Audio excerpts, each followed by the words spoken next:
Oi, pessoal, continuando a nossa aula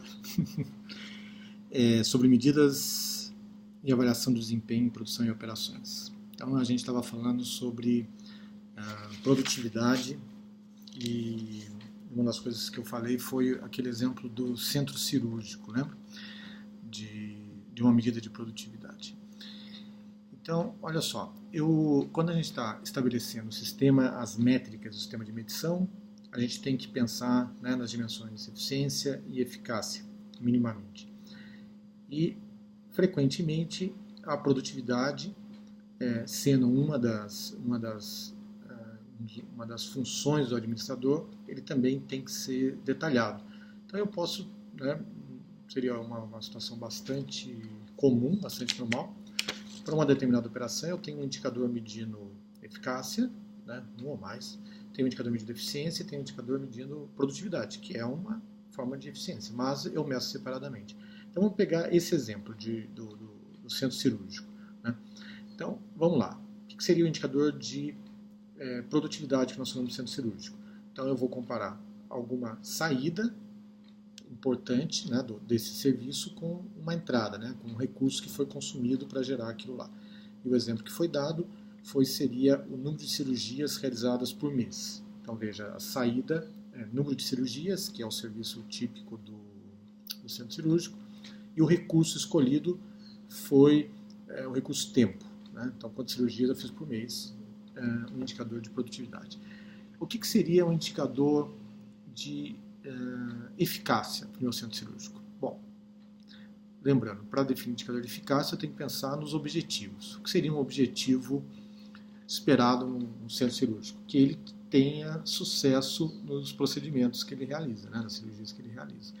Que, em outras palavras, que as pessoas sobrevivam às cirurgias, né? Então, o indicador de eficácia poderia ser a taxa de sucesso das cirurgias realizadas, quer dizer, de tantas cirurgias que foram feitas, quantas tiveram sucesso, atingiram o objetivo esperado. Então, seria um indicador de eficácia. O que seria um indicador de eficiência da cirurgia? Pode ter vários, né? Pode ter mais do que um indicador. Mas, por exemplo, né, um centro cirúrgico importante, ele é muito ocupado, né? Ele é muito utilizado. Então, um indicador de eficiência poderia ser o cumprimento dos horários previstos para início das cirurgias. Então, tem provavelmente uma agenda de procedimentos que ocorrem no centro cirúrgico de um hospital, e se o centro cirúrgico, a equipe médica pode ser fantástica, vamos imaginar assim, pode ser eficaz, mas se ela atrasa, demora para começar por qualquer razão, ela não vai ser eficiente. Então, o indicador de eficiência poderia ser isso, poderia ser o índice de cumprimento dos horários programados para início da cirurgia. Vamos pegar um outro exemplo para exercitar essa questão de aplicar indicadores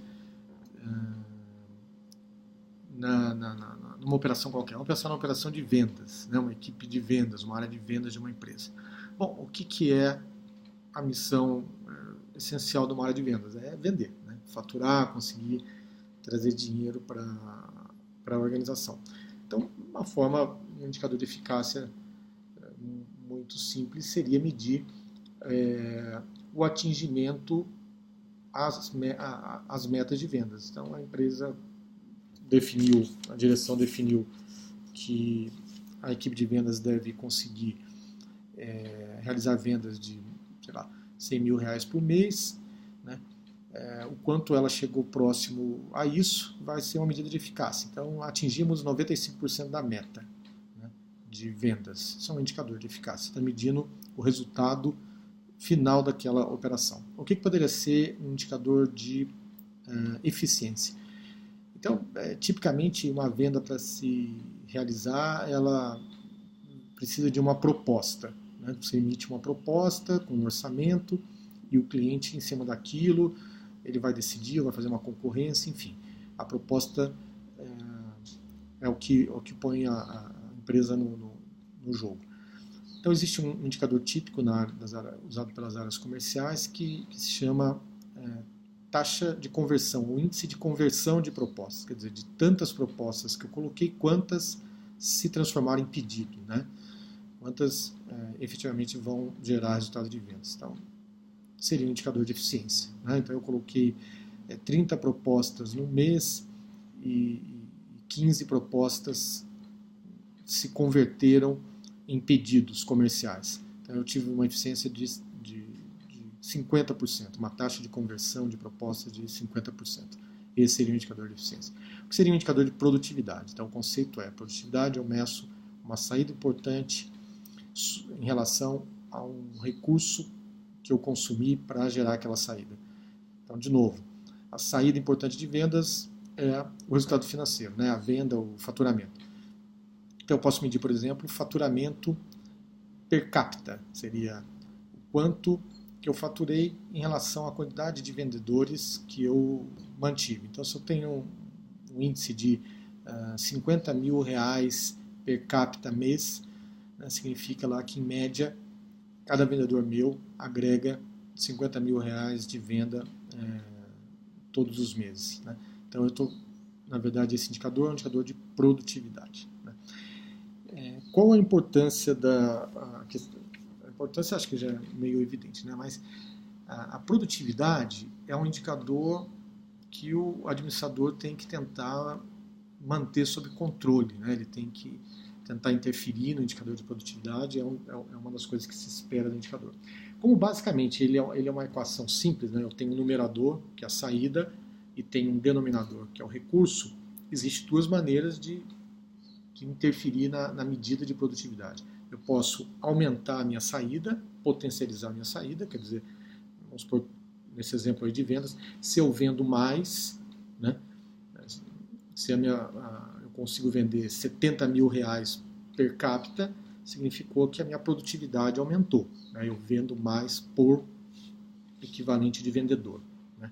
Então eu consigo aumentar a produtividade aumentando a saída, né, potencializando o numerador. Agora, eu também posso aumentar minha produtividade ou manter minha produtividade reduzindo o quê? Reduzindo a entrada, o consumo, né, o recurso. Então, vamos supor, eu continuo faturando, eu estava faturando lá 50 mil reais por mês para o vendedor. E, de repente, o mercado se complicou, entrou uma crise, né, qualquer semelhança com o mundo real é mera coincidência, e as vendas caíram. O que vai acontecer com o meu indicador de produtividade? Se eu mantiver a mesma equipe, ele vai cair, né? Então aí entra aquele momento que eu considero o mais crítico na vida do administrador. Ele tem que tomar decisões desagradáveis. Ele vai ter que pensar, poxa, com as vendas menores, faz sentido eu manter o mesmo time de vendas, né? Então, uma série de coisas para se considerar nessa tomada de decisão. Aí vocês discutem isso também com outros colegas no curso de administração. Mas, em algum instante, a resposta vai ser: você precisa fazer alguma coisa, porque se o indicador de produtividade continuar permanentemente desabando, significa que a tua operação ela está em decadência, né? E se não for feito alguma coisa para reduzir os gastos, os recursos, ela pode entrar em um declínio inevitável ou pode sucumbir, né? Então eu posso manter o indicador de produtividade mesmo caindo a venda, né, ao diminuir a entrada. Então, por exemplo, eu diminuo a quantidade de pessoas da equipe de vendas e reequilibro o meu indicador de produtividade, né? Então é isso. Então, em relação à produtividade, a ação do administrador, ele sempre deve medir, né, ter indicador de produtividade para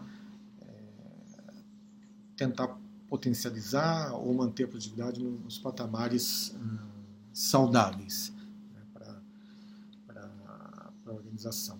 Né? Só para fechar esse tema, é claro que a sensibilidade dessa intervenção ela tem que considerar uma série de aspectos, né? Aspectos sociais, aspectos humanos, aspectos de gestão do conhecimento, né? Normalmente não faz sentido a sensibilidade ser acentuada, né? Qualquer variação na saída você elimina, né? Principalmente quando está falando de gente, você demite, né? Mas também tem um tempo que também não pode ser ultrapassado, senão compromete e pode comprometer irremediavelmente a operação, né? A saúde da operação. Bom, no material que enviei para vocês, eu coloquei também um slide lá, uma pequena fala sobre KPIs, né? Que é uma nomenclatura, né? Que é um termo do inglês típico e bastante usado em empresas grandes, então achei por bem colocar isso daí, para você, né, poderia correr o risco de fazer um estágio, alguma coisa, não ouviu essa expressão e dizer que não sabe do que está se falando, mas quando vocês ouvirem o termo KPI, né, a KPI, né, seriam as iniciais em inglês, indicadores-chave de desempenho, né, mesma coisa, são indicadores esses que a gente está falando. E a última parte nesse assunto que eu coloquei é um conceito, uma técnica chamada Balanced Scorecard, né, que atende também pela sigla BSC. O que é isso aí? Isso é uma sistemática, né, de organização dos indicadores, que foi desenvolvida por um professor de Harvard chamado Kaplan, né, e um outro especialista chamado Norton. E eles propuseram uma lógica, né, para criar um sistema de indicadores, né, que é o BSC. Então, o BSC o que é? É um modelo que foi criado por essas pessoas, só que ele tem sido muito usado nas empresas, principalmente as grandes. As empresas falam, então tem o BSC, implantamos o BSC, então é interessante para o jovem estudante ele conhecer esse termo. Os slides explicam bem essa terminologia, mas basicamente é um sistema que prevê, a lógica dele são 4 dimensões, né, que a empresa deve pensar para escolher os seus indicadores. Então seria a dimensão financeira, a dimensão cliente, a dimensão processo e a dimensão conhecimento e aprendizagem. A lógica bem simples, de forma bem simplificada, seria o seguinte: para atingir os resultados financeiros, eu preciso atender os clientes, mantê-los satisfeitos, produzir o que eles estão querendo. Para eu atender os clientes, por outro lado, então, se os clientes forem bem atendidos, eu atinjo a questão financeira.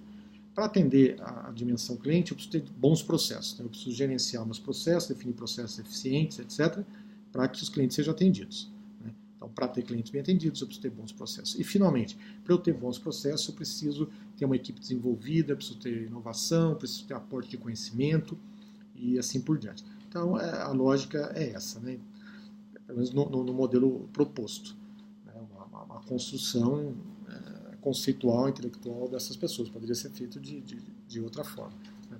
E aí, a partir disso, a empresa define objetivos estratégicos, né? Objetivos financeiros, objetivos para clientes que estão ligados aos objetivos financeiros, objetivos para processos que estão ligados aos objetivos, que sustentam os objetivos dos clientes, e objetivos de aprendizagem e conhecimento que sustentam os objetivos esperados em processo, tá? E planta-se indicadores para cada um deles. Então, no fundo, o que houve? Houve uma indexação, amarrou-se indicadores, criou uma lógica que vai desdobrando o indicador desde o financeiro, passando pelo cliente, pelo processo e por conhecimento, né? Então, assim, de uma forma simplificada, é isso que significa BC, uma sistemática de organização. Tem empresas que adquirem softwares, né, sistemas eletrônicos para gerenciar toda essa complexidade, e já cadastram naquele ambiente todos os indicadores, então o gestor consegue enxergar um painel de bordo, né, como se fossem os reloginhos de um avião com todos os indicadores, então ele sabe o que está indo bem e o que está indo mal, se alguma coisa vai mal, ele consegue verificar o que falhou atrás daquilo, e assim por diante. Tá bom? Então assim a gente encerra esse capítulo nosso de medidas de avaliação de desempenho em produção e operações.